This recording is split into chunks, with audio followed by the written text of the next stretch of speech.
My dear students, welcome to my channel at your classroom. Ivade, learning of English lessons are made easy by explaining in Malayalam. So, subscribe to my channel and stay tuned for regular lessons and explanations. Thank you and welcome once again. Students, Environmental Science Part 1 Standard 4. ഈ ടെക്സ്റ്റിലെ lesson 3 road to independence ഈ ലെസണിലേക്കാണ് നിങ്ങൾ എത്തിയിരിക്കുന്നത്. അപ്പോൾ നമുക്ക് വായിക്കാം. 9th January 1915 morning, അങ്ങനെ 9 ജാനുവരി 1915 രാവിലെ സമയം. An unusual crowd has gathered at Apollo Bandar Harbour, Bombay. ബോംബെയിലുള്ള അപ്പോളോ ബന്ദർ ഹാർബറിൽ, അതായത് കപ്പലെടുക്കുന്ന സ്ഥലത്ത് ഒരു വലിയ ജനക്കൂട്ടം അവിടെ കൂടിയിരുന്നു. People are awaiting for the arrival of a foreign ship. അപ്പോൾ ഒരു ഫോറിൻ കൺട്രിയിൽ നിന്ന് ഒരു ഷിപ്പ് വരാനായിട്ടാണ് ഈ ആൾക്കാരൊക്കെ അവിടെ കൂടിയിട്ടുള്ളത്. An important person is arriving in the ship. വളരെ പ്രധാനപ്പെട്ട ഒരു മനുഷ്യൻ ആ ഷിപ്പിൽ വരുന്നുണ്ട്. All have come here to welcome. അപ്പോൾ ഇവിടെ വന്നവരൊക്കെ അദ്ദേഹത്തെ സ്വീകരിക്കാൻ വന്നവരാണ്. The ship reached the shore. അങ്ങനെ ആ കപ്പൽ കരക്കെത്തി. A tall lean man in a long coat and turban walked out of the ship towards the crowd. ഒരു ഉയരമുള്ള മെലിഞ്ഞ ഒരു മനുഷ്യൻ ഒരു വലിയ ലോങ് കോട്ടൊക്കെ ഇട്ട് തലയിൽ ഒരു തലപ്പാവൊക്കെ കെട്ടിയിട്ട് ഈ ഷിപ്പിൽ നിന്ന് പുറത്തേക്ക് ഈ ക്രൗഡിൻ്റെ അടുത്തേക്ക് വന്നു. Who is this great man? Yes, he is Gandhiji. അപ്പം ഗാന്ധിജിയാണ് ആ ഷിപ്പിൽ നിന്ന് പുറത്തു വന്നത്. ഓക്കെ, അങ്ങനെ അദ്ദേഹം പുറത്തു വന്നു, എല്ലാവരെയും ഗ്രീറ്റ് ചെയ്യുന്നു. Now look at the condition of India during British rule when Gandhiji came back from South Africa. Gandhiji south ആഫ്രിക്കയിൽ തിരിച്ചു വന്നപ്പോൾ ഇന്ത്യ ബ്രിട്ടീഷ് ഭരിച്ചിരുന്ന ഒരു രീതിയെപ്പറ്റി നമുക്കിവിടെ മനസ്സിലാക്കി തരുന്നുണ്ട്. അതൊരു കൊളാഷ് ചെയ്തിട്ടുണ്ട് അവിടെ. ആർട്ടിസൻസ് ആൻഡ് വീവേഴ്സ് സ്റ്റാർവിംഗ്, അതായത് കൊത്തുപണിക്കാർ, മരത്തിലും കല്ലിലും ഒക്കെ കൊത്തുപണിക്കാരും പിന്നെ വീവേഴ്സ്, തുണിയൊക്കെ നെയ്യുന്നവരും ഒക്കെ ഭയങ്കര പട്ടിണിയിലായിരുന്നു. പെസൻസ് ലിവ് ഇൻ മിസറി, കർഷകരൊക്കെ വളരെ ദാരിദ്ര്യത്തിലായിരുന്നു. Taxes increased, new taxes introduced, ഉള്ള ടാക്സ് ഒക്കെ വർദ്ധിപ്പിച്ചു, പുതിയ കാര്യത്തിൽ ടാക്സ് ഒക്കെ ഇൻട്രൊഡ്യൂസ് ചെയ്തു. Students punished for singing patriotic songs, സ്റ്റുഡൻസിനൊക്കെ ഈ ദേശഭക്തി ഗാനം പാടുകയാണെങ്കിൽ അവർ പണിഷ്മെന്റ് കൊടുത്തു. Editor hanged on a roadside tree for publishing patriotic song. അങ്ങനെ ഒരു എഡിറ്ററിനെ അയാളുടെ മാഗസീനിലോ അല്ല പേപ്പറിലോ എവിടെയോ ഒരു പാട്രിയോട്ടിക് സോങ് പബ്ലിഷ് ചെയ്തു അദ്ദേഹം. അതിനയാളെ റോഡ് സൈഡിൽ ഒരു മരത്തിൽ തൂക്കിക്കൊന്നു, അതായത് നാട്ടുകാരൊക്കെ കാണുക തൂക്കിക്കൊന്നു. അപ്പം ഇങ്ങനെയും ഒരു വല്ലാത്തൊരു ഹാർഷായിട്ടുള്ള ഒരു രീതിയിലായിരുന്നു ഇന്ത്യ ഭരിച്ചുകൊണ്ടിരുന്നത്. The British ruled India threatening and killing the Indians. അപ്പം വേറെ ബേസിക് കാര്യം എങ്ങനെയായിരുന്നു? ഭയപ്പെടുത്തുക, കൊല്ലുക. ഈ ഒരു രീതിയിലായിരുന്നു ഇന്ത്യ ഭരിച്ചുകൊണ്ടിരുന്നത്. എന്തെങ്കിലും പറഞ്ഞ് അനുസരിച്ചില്ലെങ്കിൽ അപ്പം കൊല്ലുക, അല്ലെങ്കിൽ ഭയപ്പെടുത്തുക. We were forced to obey all their rules. അപ്പം എല്ലാ റൂൾസും അനുസരിക്കണമെന്ന് വളരെ ഫോഴ്സബിളി ആയിട്ടുള്ളൊരു ഓർഡർ ആയിരുന്നു. Gandhiji exhorted the people to stand united against the harassment and injustice of British rules. അപ്പോൾ ഗാന്ധിജി എന്ത് ചെയ്ത് ആൾക്കാരെയൊക്കെ വളരെ ശക്തമായിട്ട് പ്രേരിപ്പിച്ചു, അഭ്യർത്ഥിച്ചു, എല്ലാവരോടും റിക്വസ്റ്റ് ചെയ്തു. അതാണ് എക്സോർട്ടഡ്. എന്ത് ചെയ്യാൻ വേണ്ടിയിട്ട്? ഈ ഹറാസ്മെന്റിനെ എഗെയിൻസ്റ്റ് ആയിട്ട് നിൽക്കാനായിട്ട്. He devised new means of protest like satyagraha for the fight against the British. അങ്ങനെ ഗാന്ധിജി ഒരു പുതിയ പ്രൊട്ടസ്റ്റ് രീതി പദ്ധതി ഇട്ടു. ദ ഡിവൈസ് എന്ന് പറഞ്ഞാൽ പദ്ധതി ഇടുക. ലൈക്ക് സത്യാഗ്രഹ പോലെയുള്ള ഒരു കാര്യം അയാൾ പദ്ധതി ഇട്ടിട്ട് ആ രീതിയിൽ പ്രൊട്ടസ്റ്റ് ചെയ്യാൻ വേണ്ടിയിട്ട് എല്ലാവരെയും പഠിപ്പിച്ചു. ഈ സത്യാഗ്രഹ എന്ന് പറയുന്നത് വെച്ചാൽ satyagraha means holding on to truth, അതായത് സത്യത്തെ മുറുകെ പിടിക്കുക. Never accept anything evil opposite. ഒരു തെറ്റായ കാര്യം നമ്മൾ സ്വീകരിക്കാൻ പാടില്ല, അതിനെ എതിർക്കുക. ഹവോവർ, എന്നിരുന്നാലും do not use violence while opposing. ഇത് ഒപ്പോസ് ചെയ്യുമ്പം നമ്മൾ വയലൻ്റ് ആവാൻ പാടില്ല, അടിപിടി ഉണ്ടാക്കാൻ പാടില്ല, പ്രശ്നങ്ങൾ ഉണ്ടാക്കാൻ പാടില്ല.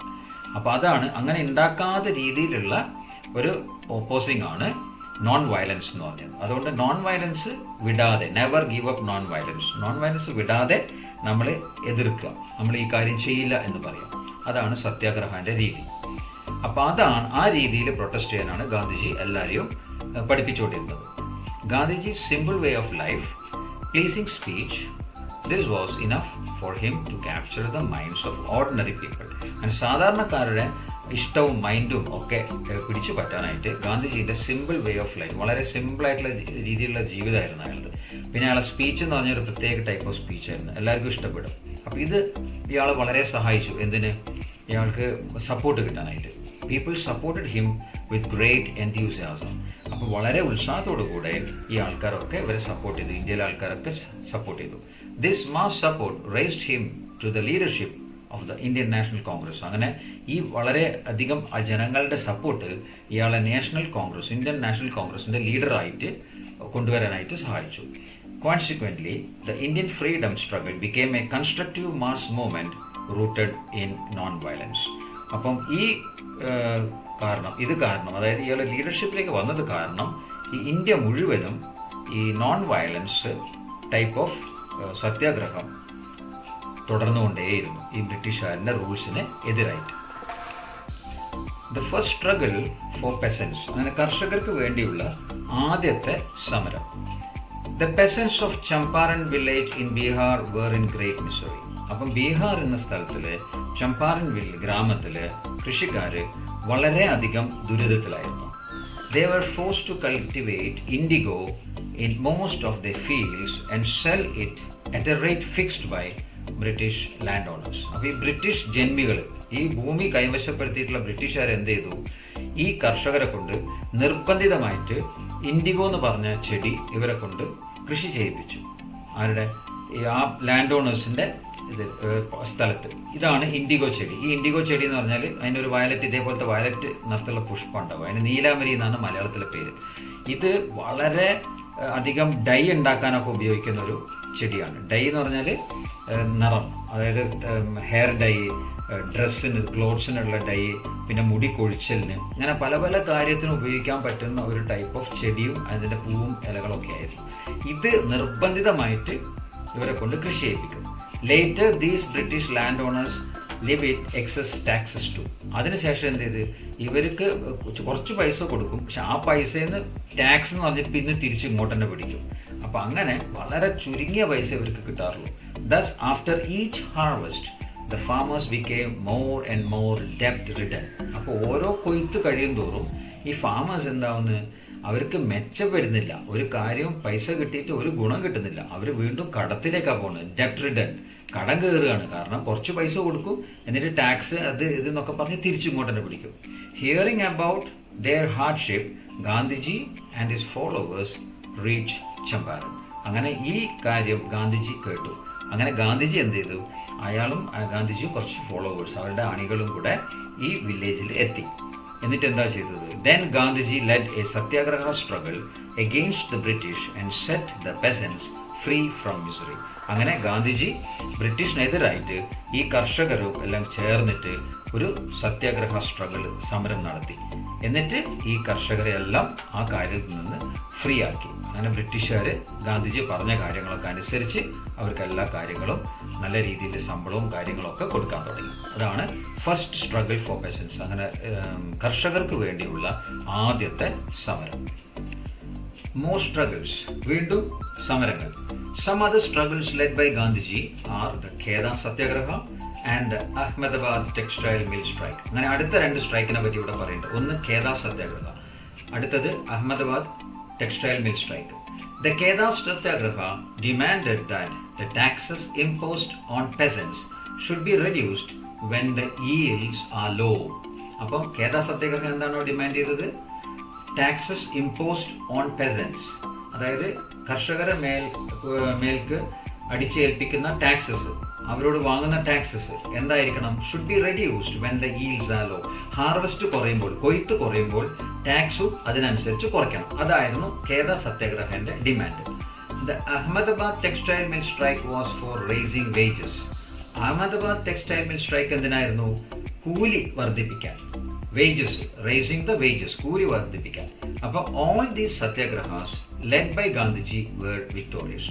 ഈ രണ്ട് സത്യാഗ്രഹവും എന്തായിരുന്നു? അത് വിജയം കണ്ടു, വേർ വിക്ടോറിയസ്. ഇപ്പൊ താഴെ ഒരു ടേബിൾ അവിടെ കൊടുത്തിട്ടുണ്ട്. Let's complete the table. അവിടെ സ്ട്രഗിൾ ഏതാണ് കൊടുത്തിട്ടുണ്ട്, അതിന് സ്ട്രഗിൾ കൊണ്ട് എന്തൊക്കെ നേട്ടങ്ങളാണ്, എന്തൊക്കെ സംഭവിച്ചു എന്നും കൊടുത്തിട്ടുണ്ട്. അപ്പോൾ ആദ്യം ചമ്പാരൻ സ്ട്രഗിൾ, അതാണ് ആദ്യത്തെ സ്ട്രഗിൾ, അതവിടെ എഴുതിയിട്ടുണ്ട്. അപ്പോൾ അതുകൊണ്ട് എന്ത് സംഭവിച്ചു?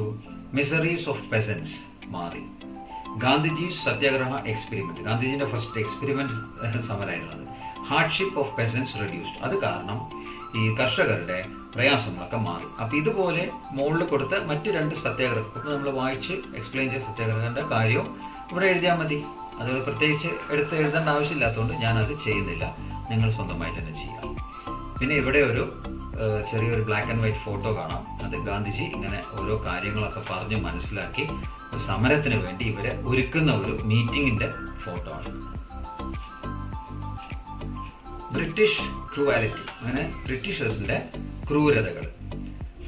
The British introduced an act which gave them power to arrest and imprison anyone they wanted without trial for any length of time.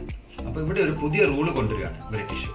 ആരെ വേണേൽ അറസ്റ്റ് ചെയ്യാം, എന്ത് കാരണമൊന്നും നോക്കൂല, പിന്നെ അതിന് വേണ്ടിയിട്ട് വിചാരണയൊന്നും ഉണ്ടാവില്ല, ട്രയൽസ് ഉണ്ടാവില്ല, പിന്നെ എത്ര ദിവസത്തേക്കോ അല്ലെ എത്ര വർഷത്തേക്കോ എത്ര മാസങ്ങൾക്കോ വേണമെങ്കിൽ അവരെ ജയിലിൽ പിടിച്ചിടാം. ഇങ്ങനെ ഒരു റൂള് ബ്രിട്ടീഷ് കൊണ്ടുവന്നു. They suppressed the peaceful protest led by Gandhiji against this act and arrested him. അപ്പോൾ ഈ ഒരു റൂൾ വെച്ചിട്ട് അവർ ഗാന്ധിജി പീസ്ഫുള്ളായിട്ട് വളരെ സമാധാനത്തോടുകൂടെ ചെയ്യുന്ന പ്രൊട്ടസ്റ്റിനെ സത്യാഗ്രഹനൊക്കെ അടിച്ചമർത്തിയിട്ട് ഗാന്ധിജിനെ അറസ്റ്റ് ചെയ്തു. Later the British unleashed much cruelty on Indians. Unleashed എന്ന് പറഞ്ഞാൽ അഴിച്ചുവിടുക. അങ്ങനെ പിന്നീട് എന്ത് ചെയ്ത് ബ്രിട്ടീഷുകാർ വളരെയധികം ക്രൂരതകൾ ഇന്ത്യൻസിൻ്റെ മേലെ അഴിച്ചുവിട്ടു. The place known as Jallian Walabagh in Punjab. പഞ്ചാബിൽ ഒരു സ്ഥലം ഉണ്ടായിരുന്നു ജാലിയൻ വാലാബാഗ്. അത് എന്തായിരുന്നു? A big open ground surrounded by huge buildings with only 1 entrance. ഒരു വലിയൊരു ഗ്രൗണ്ട് ആയിരുന്നു അത്. അതിൻ്റെ ചുറ്റും വലിയ വലിയ ബിൽഡിങ്സ് ഉണ്ടായിരുന്നു. പക്ഷെ അതിൻ്റെ ഒരു പ്രോബ്ലം എന്താണെന്ന് വെച്ചാൽ ഒരൊറ്റ എൻട്രൻസ് ഉണ്ടായിരുന്നു. വലിയ ഗ്രൗണ്ട് ആണെങ്കിലും എല്ലാ ഭാഗവും ഓപ്പൺ അല്ല, ഒരൊറ്റ എൻട്രൻസ് ഉണ്ടായിരുന്നുള്ളൂ. അങ്ങനെ a meeting was going on there to protest against the injustice of British. അപ്പോൾ അവിടെ വെച്ചിട്ട് ഒരു മീറ്റിംഗ്, ഇങ്ങനെ വല്ലാതെ ബുദ്ധിമുട്ടുകളൊക്കെ വന്നപ്പോൾ ഇതിനെങ്ങനെ നമ്മൾ പ്രൊട്ടസ്റ്റ് ചെയ്യും? അപ്പോൾ ഗാന്ധിജി അറസ്റ്റ് ചെയ്തു. അപ്പം എന്ത് നമ്മൾ ചെയ്യും എന്നൊക്കെ തീരുമാനിക്കാൻ ഒരു മീറ്റിംഗ് അവിടെ കൂടി Indians. Suddenly gunshots were heard, one after the other, continuously, as if a cracker house was set on fire. പെട്ടെന്നാണ് വെടിവെക്കുന്ന ഒച്ചകൾ കേട്ടത്. ഒന്നിന് പിന്നാലെ ഒന്നിനാണ് ഭയങ്കര ശബ്ദം, പടപടപടപടാന്ന് പൊട്ടുകയാണ്. എങ്ങനെ? As if A cracker house was set on fire. ഒരു വെടിമരുന്ന് ശാല, വെടിമരുന്നൊക്കെ ഉണ്ടാക്കുന്ന ഒരു ശാല, അതിന് തീ പിടിച്ചതുപോലെ എല്ലാ ക്രാക്കേഴ്സും ഒന്നിച്ചങ്ങനെ പൊട്ടുന്നത്. അത്ര ഭയങ്കര ശബ്ദവും അങ്ങനെയാണ് പൊട്ടിയിട്ടുണ്ടായിരുന്നത്. The shocked and horrified people ran all around for life. അങ്ങനെ ഭയന്ന് ഷോക്കായിപ്പോയി. പെട്ടെന്ന് ഇത് കേട്ടിട്ട് ഭയന്നിട്ട് എല്ലാവരും അങ്ങോട്ടും ഇങ്ങോട്ടും ഓടാൻ തുടങ്ങി. Hundreds of people lost their lives either in the firing or in the rush. അങ്ങനെ 100 കണക്കിന് ആൾക്കാർ അങ്ങോട്ടും ഇങ്ങോട്ടും ഓടി. അങ്ങനെ അങ്ങോട്ടും ഇങ്ങോട്ടും ചവിട്ടി മരിച്ചിട്ട് കുറേ പേര് മരിച്ചു, വെടി കൊണ്ടിട്ടും കുറേ പേര് മരിച്ചു. And many more people were wounded. അങ്ങനെ അനേകർക്ക് പരിക്കും പറ്റി. This incident that shocked the Indian minds took place on 13 April 1999. ഈ ഒരു ഭയങ്കര ഒരു ഇൻസിഡൻറ്റ് അത് കേട്ടിട്ട് ഇന്ത്യൻസിനൊക്കെ ഷോക്കായിപ്പോയി. അത് സംഭവിച്ചത് 13 April 1919. On hearing this, Gandhiji wished to reach Jallianwala Bagh as soon as possible. ഇത് കേട്ടപ്പോൾ ഗാന്ധിജിക്ക് വളരെ പെട്ടെന്ന് തന്നെ അവിടെ എത്തിച്ചേരണമെന്ന് ആഗ്രഹമുണ്ടായി. പക്ഷേ but the British army did not allow him to even enter Punjab. അങ്ങനെ ഗാന്ധിജിനെ പഞ്ചാബിലേക്ക് വരെ കടത്താൻ ബ്രിട്ടീഷ് സമ്മതിച്ചില്ല. This disappointed Gandhiji furthermore. അപ്പോൾ ഇതും കൂടെ ആയപ്പോൾ ഗാന്ധിജിക്ക് വളരെയധികം നിരാശയായി. ഓക്കെ, അപ്പോൾ ഇതാണ് ഈ പാരഗ്രാഫിൽ പറയുന്നത്. How did the British respond to the freedom struggle? Discuss. Note down your findings in the environmental diary. ഈ ചോദ്യം നിങ്ങളുടെ ടീച്ചറിൻ്റെ അഡ്വൈസ് പ്രകാരം ചെയ്യാം. നമുക്ക് മുന്നോട്ട് പോവാം. നോൺ കോഓപ്പറേഷൻ മൂവ്മെൻറ്റ്, നിസ്സഹകരണം, അതായത് സഹകരിക്കാതിരിക്കാൻ. Gandhiji called for a country wide strike after the Jallianwala Bagh incident. അപ്പോൾ ജാലിയൻവാല ബാഗ് ഇൻസിഡൻറ്റിന് ശേഷം ഗാന്ധിജി ഒരു country wide all India strike പുറപ്പെടുവിച്ചു. It was decided not to cooperate with the British government at any level. ഒരു കാരണവശാലും ഒരു വിധത്തിലും ബ്രിട്ടീഷ് ഗവൺമെൻറ്റായിട്ട് സഹകരിക്കാതിരിക്കുക. അതാണ് ഈ സ്ട്രൈക്കിൻ്റെ മെയിൻ അജണ്ട. അപ്പോൾ അവിടെ ഒരു സ്ട്രൈക്ക് നടക്കുന്ന ഒരു പിക്ചർ കാണുന്നുണ്ട്. അവിടെ കുറേ പ്ലേ കാർഡ്സ് പിടിച്ചിട്ടുണ്ട്. അതിലെന്താണ് പറയുന്നത്? Boycott foreign clothes, propagate the Hindi language, avoid liquor, promote khadi. അപ്പോൾ ഇങ്ങനെ കുറേ കാരണങ്ങൾ. അപ്പോൾ ഇതൊക്കെ ബ്രിട്ടീഷുകാർ ചെയ്യുന്നതിൻ്റെ എതിരാണ്. അതായത് ബോയ്കോട്ട് ഫോറിൻ ക്ലോത്ത്സ്, അതായത് ബ്രിട്ടീഷുകാർ ഇമ്പോർട്ട് ചെയ്ത് കൊണ്ടുവരുന്ന ക്ലോത്ത്സ് നമ്മൾ ഉപയോഗിക്കാതിരിക്കുക. ഹിന്ദി ലാംഗ്വേജിലായിരിക്കണം എല്ലാ കാര്യങ്ങളും ചെയ്യേണ്ടത്, സ്കൂളിലെ പഠിത്തങ്ങളും കാര്യങ്ങളൊക്കെ. ഇംഗ്ലീഷൊക്കെ അവോയ്ഡ് ചെയ്യുക. പിന്നെ അവർ നിർമ്മിക്കുന്ന ലിക്കർ, അതായത് അവിടുന്ന് ഇമ്പോർട്ട് ചെയ്ത് കൊണ്ടുവരുന്ന മദ്യം, അത് വാങ്ങാതിരിക്കുക. പിന്നെ നമ്മൾ ഇന്ത്യയിൽ തന്നെ ഖാദി തുണി ഉണ്ടാക്കിയിട്ട് അത് ഉപയോഗിക്കാം. അപ്പോൾ ഇങ്ങനെ ബ്രിട്ടീഷുകാർ എന്തൊക്കെ ചെയ്യുന്നോ അതിനൊക്കെ എതിരായിട്ട് നമ്മൾ ചെയ്യുക. അതാണ് ഈ നോൺ കോഓപ്പറേഷൻ മൂവ്മെൻറ്റിൽ ചെയ്യാൻ ഉദ്ദേശിച്ചത് അവർ. What are the demands of the non cooperation movement? അവിടെ ഒരു ചോദ്യമാണ്, അതും ഡിസ്കസ് ചെയ്യാനാണ് പറയുന്നത്. അപ്പോൾ അത് ടീച്ചർ എങ്ങനെയാണ് പറയുന്നത് വെച്ചാൽ അതുപോലെ ചെയ്യണം. പിന്നെ സ്ട്രഗിൾസ് ഇൻ കേരള ടു. അപ്പോൾ ഈ കേരളത്തിലും ഈ സമരങ്ങൾ വന്നു. As A part of the non cooperation movement Gandhiji visited Kerala also. അപ്പോൾ ഈ നോൺ കോഓപ്പറേഷൻ മൂവ്മെൻറ്റിൻ്റെ സ്ട്രൈക്കിൻ്റെ സംബന്ധിച്ചിട്ട് ഗാന്ധിജി കേരളത്തിലും വന്നു. Gandhiji's arrival provided strength and vigorous to the non cooperation movement in Kerala. അപ്പോൾ കേരളത്തിലും ഈ സ്ട്രൈക്കൊക്കെ വളരെ അങ്ങോട്ട് ശക്തിപ്പെട്ടു. ഗാന്ധിജി വന്ന് എല്ലാവരെയും അഡ്വൈസ് ചെയ്ത്, കോൺഗ്രസിനെയൊക്കെ അഡ്വൈസ് ചെയ്തൊക്കെ അത് കേരളത്തിലും ഈ മൂവ്മെൻറ്റ് വളരെയധികം ശക്തി പ്രാപിച്ചു. Salt a weapon of struggle. ഉപ്പ് നമ്മുടെ സ്ട്രൈക്കിൻ്റെ ഒരു ആയുധമായി മാറുന്ന കാര്യം ഇവിടെ പറയുന്നത്. Salt is a thing we all need.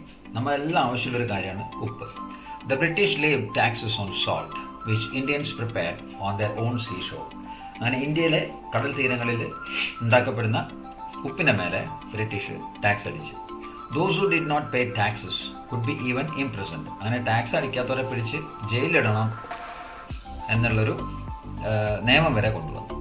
Gandhiji warned of mass violation of law if the tax on salt was not withdrawn.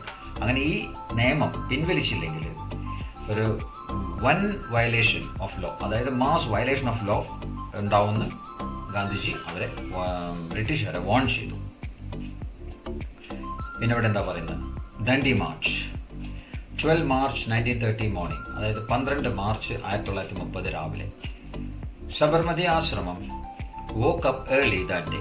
Sabarmati ആശ്രമം, അതായത് സബർമതി ആശ്രമത്തിലാണ് ഗാന്ധിജിയോ അവരെ ഫോളോവേഴ്സോ ഒക്കെ താമസിക്കുന്നത്. അവർ വളരെ നേരത്തെ എണീച്ചു ആ ദിവസം. Thousands of people including Jawaharlal Nehru and Sarojini Naidu gathered there. അവിടെ ആയിരക്കണക്കിന് ആൾക്കാർ ഒത്തുകൂടി. അതിൽ ജവഹർലാൽ നെഹ്റു ഉണ്ടായിരുന്നു, സരോജിനി നായിഡു ഉണ്ടായിരുന്നു. ഗാന്ധിജി ടോൾഡ് ദം, അവരോട് എന്താ പറഞ്ഞത്? I will return only if I win or else I will offer my body to the seas. അപ്പോൾ ഗാന്ധിജി ഒരു കടൽ തീരത്തേക്കാണ് ഇപ്പം ഈ മാർച്ച് ചെയ്ത് പോകാൻ പോകുന്നത്. അപ്പോൾ ഇത് ജയിച്ചെങ്കിൽ മാത്രമേ ഞാൻ തിരിച്ചു വരൂ, അല്ലെങ്കിൽ എൻ്റെ ശരീരത്തെ ഞാൻ കടലിൽ കൊടുക്കും. Gandhiji and his followers walked a long distance of about 388 kilometers from Sabarmati to the shores of Dandi. അപ്പോൾ ദണ്ഡി എന്ന് പറഞ്ഞ കടൽ തീരത്തേക്ക് സബർമതിയിൽ നിന്ന് ഗാന്ധിജിയും അവരെ ആൾക്കാരും നടക്കാൻ തുടങ്ങി. അത് എത്ര ദൂരമായിരുന്നു അറിയോ? 388 കിലോമീറ്റർ ദൂരം. അതും വളരെ പൊള്ളുന്ന in the hot sun in front of an onlooking crowd Gandhiji took a whole handful of salt. അപ്പം നല്ല ഉച്ച സമയത്ത് അനേകം ആൾക്കാരോട് നോക്കി നിൽക്കുമ്പോൾ ഒരു പിടി ഉപ്പെടുത്ത് ആൻഡ് റേസിങ് ഹിസ് ഹാൻഡ്, അത് ഉയർത്തിപ്പിടിച്ച് എന്ത് പറഞ്ഞു എന്നിട്ട്? This handful of salt is the simple of strength. ഈ കൈ നിറയെ ഞാൻ പിടിച്ചിരിക്കുന്ന ഉപ്പ് ഒരു ശക്തിയുടെ അടയാളമാണ്. This fist may be crushed but the salt will not be given up. എൻ്റെ ഈ മുഷ്ടി അടിച്ച് ഉടച്ചാലും ഞാൻ ഇതിലുള്ള ഉപ്പ് ഞാൻ വിടില്ല. Thus salt became the symbol of strength in the history of India freedom struggle. അപ്പോൾ ഇന്ത്യൻ ഫ്രീഡം സ്ട്രഗിളിൽ ഉപ്പ് ഒരു ശക്തിയുടെ അടയാളമായി മാറി അന്ന് മുതൽ. ഇവിടെ ഗാന്ധിജി ആ ഉപ്പ് എടുത്ത് പിടിച്ചിട്ട് സത്യപ്രതിജ്ഞ ചെയ്യുന്ന കാര്യങ്ങളൊക്കെ ഇവിടെ ചിത്രത്തിൽ കാണാം. The violation of the salt law marked the beginning of the civil disobedience movement in the country. അങ്ങനെ ഈ ലോ ഭേദിച്ചതോടുകൂടെ, ഈ ലോ ഞങ്ങൾ ചെയ്യില്ല എന്ന് പറഞ്ഞതോടുകൂടെ വയലേഷൻ ഓഫ് സിവിൽ ഡിസൊബീഡിയൻസ്, അതായത് നമ്മൾ ബ്രിട്ടീഷുകാർ എന്ത് നിയമം കൊണ്ടിരുന്നോ അതൊക്കെ നമ്മൾ പാലിക്കില്ല, അനുസരിക്കില്ല എന്നുള്ളൊരു സമരത്തിൻ്റെ ആരംഭമായി മാറി. കേരള ആൻഡ് ദ സോൾട്ട് സത്യാഗ്രഹം. ഇവിടെ കേരളത്തിൽ ഉപ്പ് സത്യാഗ്രഹത്തിനെ സപ്പോർട്ട് ചെയ്തുകൊണ്ട് അനേക പ്രൊട്ടസ്റ്റുകൾ നടന്നിട്ടുണ്ട്. അപ്പോൾ അതിനെപ്പറ്റി നമുക്ക് കുറച്ച് നോക്കാം. ഇവിടെ നിങ്ങൾക്കൊരു ദേശീയ ഭക്തി ഗാനം കാണാം. അംഷി നാരായണ പിള്ളൈ എന്നൊരാൾ എഴുതിയതാണിത്. ഇത് മലയാളത്തിലെ പാട്ട് ഇംഗ്ലീഷിലാക്കി എഴുതിയതാണിത്. ഇതിൻ്റെ മലയാളം വേർഷൻ ഈ വീഡിയോൻ്റെ ലാസ്റ്റ് ഞാൻ കൊടുക്കും. പിന്നെ ഇവിടെ എന്താ പറയുന്നത്? Such songs provided more enthusiasm to the struggle for freedom. അപ്പോൾ ഫ്രീഡം സ്ട്രഗിളിന് ഇങ്ങനത്തെ പാട്ടുകൾ വളരെയധികം ഉത്സാഹം നൽകിയിരുന്നു. Singing these songs the satyagrahis set for the Payyanur seashore in Kannur to violate the law on salt tax. അപ്പം ഇങ്ങനത്തെ പാട്ടുകൾ പാടിയിട്ടാണ് ഈ സത്യാഗ്രഹികൾ എന്ത് ചെയ്തത്? കോഴിക്കോട് നിന്ന് കണ്ണൂരിലുള്ള പയ്യന്നൂർ കടൽ തീരം വരെ ഒരു കാൽനട ജാഥയായിട്ട് നടന്നു പോയിട്ട് ഈ ലോ സോൾട്ടിൻ്റെ മേലെ ടാക്സ് ചുമത്തിയിട്ടുള്ള ഈ നിയമം വയലേറ്റ് ചെയ്യാനായിട്ട് പോയത്. K Kelappan led the protest in Kerala. അപ്പോൾ കെ കേളപ്പനാണ് ഈ ജാഥ ലീഡ് ചെയ്തത്. Later he came to be known as Kerala Gandhi. അതിനുശേഷം കുറച്ച് കാലത്തിന് ശേഷം ഈ മിസ്റ്റർ കേളപ്പൻ കേരള ഗാന്ധി എന്ന് അറിയപ്പെട്ടു. Many leaders including Gandhiji who took part in the salt satyagraha were arrested. അപ്പോൾ ഇതുപോലെ ഈ സോൾട്ട് സത്യാഗ്രഹയിൽ കുറേ ലീഡേഴ്സ് ഇൻക്ലൂഡ് ചെയ്തിട്ടുണ്ട്. കുറേ ലീഡേഴ്സ് അതിനു വേണ്ടി പ്രൊട്ടസ്റ്റ് ചെയ്തിട്ടുണ്ട്, ഗാന്ധിജി അടക്കം. അപ്പം ഇവരെയൊക്കെ എന്ത് ചെയ്ത് പോലീസ് അറസ്റ്റ് ചെയ്തു. they were brutally beaten up by the police. എന്നിട്ട് അവരെ വളരെ ക്രൂരമായിട്ട് മർദ്ദിച്ചു. അപ്പോൾ ഇങ്ങനെയുള്ള കാര്യങ്ങളൊക്കെ ആയിരുന്നു ഈ ഉപ്പ് സത്യാഗ്രഹത്തിനെ സപ്പോർട്ട് ചെയ്തിട്ട് കേരളത്തിൽ നടന്നത്. പിന്നെ ഇവിടെ എന്താ പറയുന്നത്? Identify other similar protest in Kerala related to the freedom struggle. അങ്ങനെ ഈ ഫ്രീഡം സ്ട്രഗിളിനെ റിലേറ്റ് ചെയ്തിട്ട് വീണ്ടും കുറേ പ്രൊട്ടസ്റ്റുകൾ കേരളത്തിൽ നടന്നിട്ടുണ്ട്. അതിലൊന്ന് ഇവിടെ കൊടുത്തിട്ടുണ്ട്, മലബാർ റിബല്യൻ എന്ന് പറഞ്ഞിട്ട്. ഇതുപോലെ മറ്റ് പ്രൊട്ടസ്റ്റുകളുണ്ട്. ഇതിനെ പറ്റിയിട്ടും ഞാൻ ഈ വീഡിയോൻ്റെ ലാസ്റ്റ് ഞാനൊരു നോട്ട് കൊടുക്കും. ഇവിടെ വേറൊരു കാര്യം പറയുന്നുണ്ട്, ഫ്രീഡം ഫൈറ്റേഴ്സ് ഓഫ് കേരള. കുറച്ച് ഫ്രീഡം ഫൈറ്റേഴ്സിൻ്റെ പേരുകൾ ഇവിടെ കൊടുത്തിട്ടുണ്ട്. ബിസൈഡ്സ് കെ കേളപ്പൻ, കെ കേളപ്പനെ കൂടാതെ T K Madhavan, Muhammad Abdul Rahman, K P Kesavamenon, A K Gopalan, Akkamma Cherian, Kuttimalu Amma etcetera. ഇവരൊക്കെയാണ് ആര്? The main leaders who led the freedom struggle in Kerala. അപ്പോൾ കേരളത്തിൽ ഫ്രീഡം സ്ട്രഗിൾ ചെയ്ത മെയിൻ ലീഡേഴ്സ് ഒക്കെ ഇവരായിരുന്നു. ഇവരൊക്കെ ആയിരുന്നു അതിനൊക്കെ നയിച്ചിരുന്നത്. Quit India 1942. ഇവിടെ എന്താ പറയുന്നത്? Jawaharlal Nehru presented the Quit India resolution at the Congress session held in Bombay. അപ്പോൾ ബോംബെയിൽ ഒരു കോൺഗ്രസ് മീറ്റിംഗിൽ നെഹ്റു ആണ് ഈ ക്വിറ്റ് ഇന്ത്യ റെസൊല്യൂഷൻ പ്രസന്റ് ചെയ്തത് ആദ്യമായിട്ട്. Okay. Then Gandhiji called for the ultimate struggle of freedom. പിന്നീട് ഗാന്ധിജി എന്ത് ചെയ്ത്? ഒടുക്കത്തെ സ്ട്രഗിൾ ഇനി ഇല്ല, ഇത് ലാസ്റ്റ് സ്ട്രഗിളാണ് ഫ്രീഡത്തിന് വേണ്ടിയിട്ട്, അത് പ്ലാൻ ചെയ്തു ഈ ക്വിറ്റ് ഇന്ത്യൻ്റെ ഹെഡിങ്ങിൽ. Let us prepare for the ultimate struggle. നമുക്ക് അവസാനത്തെ സ്ട്രഗിളിന് വേണ്ടിയിട്ട് നമുക്ക് ഒരുങ്ങാം.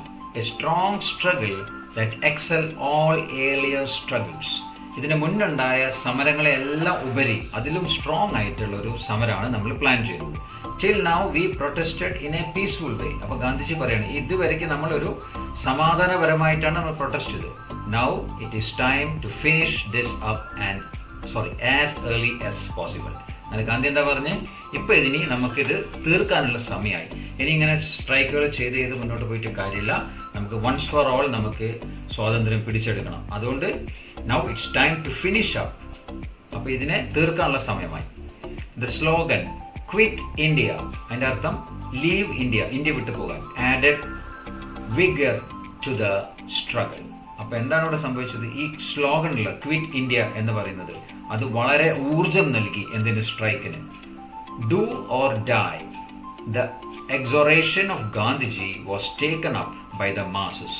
അപ്പോൾ ഗാന്ധിജി അതിനൊരു ഫ്രേസ് ഇട്ട്, ഡു ഓർ ഡൈ, അതായത് മരണം വരെ പോരാടുക. അപ്പോൾ ഇതാണ് ഒരു ഗാന്ധിജി കൊടുത്തൊരു ഉപദേശം ഈ ജനക്കൂട്ടത്തിന്. അത് അവർ ഏറ്റെടുത്തു. Everyone including students joined the struggle. Students അടക്കം, വിദ്യാർത്ഥികളടക്കം എല്ലാവരും ഈ സമരത്തിൽ പങ്കെടുത്തു. We observe August 9 as quit India day. അങ്ങനെ ഓഗസ്റ്റ് 9 നമ്മൾ ക്വിറ്റ് ഇന്ത്യ ഡേ ആയിട്ട് ആചരിക്കുന്നത്. ഇവിടെ ചെറിയൊരു കോളത്തിൽ എന്താ കൊടുത്തിരിക്കുന്നത് നോക്കാം. The United Nations has declared October 2nd, the day of Gandhiji's birth, as World Non-Violence Day. This is the world's recognition of Mahatma Gandhi's message of ahimsa. അപ്പോൾ ഇവിടെ എന്താണ് പറയുന്നത് വെച്ചാൽ മഹാത്മാഗാന്ധിൻ്റെ അഹിംസ എന്ന് പറഞ്ഞ കാര്യത്തിൻ്റെ മെസ്സേജ്.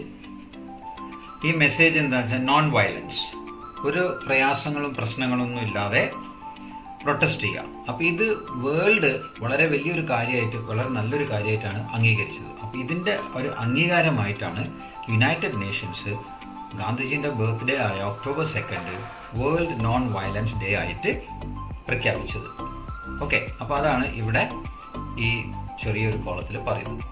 ഇനി മുന്നോട്ട് എന്താ നോക്കാം നമുക്ക്. We have several other leaders who fought bravely four freedom. അപ്പോൾ നമുക്ക് വളരെ അധികം ലീഡേഴ്സ് ഉണ്ട് നമ്മളെ ഫ്രീഡത്തിന് വേണ്ടിയിട്ട് വളരെ ധൈര്യത്തോടുകൂടെ പോരാടിയ ആൾക്കാർ. ജവഹർലാൽ നെഹ്റു, സർദാർ വല്ലഭായ് പട്ടേൽ, ബാൽ ഗംഗാധര തിലക്, സുഭാഷ് ചന്ദ്രബോസ്, ഗോപാലകൃഷ്ണ ഗോഖലെ, ഭഗത് സിംഗ്, സരോജിനി നായിഡു, ഖാൻ അബ്ദുൽ ജാഫർ ഖാൻ, ഡോക്ടർ എസ് രാജേന്ദ്ര പ്രസാദ്, മുലായൻ അബ്ദുൽ കലാം ആസാദ്. ഇവരൊക്കെ ലീഡേഴ്സാണ്.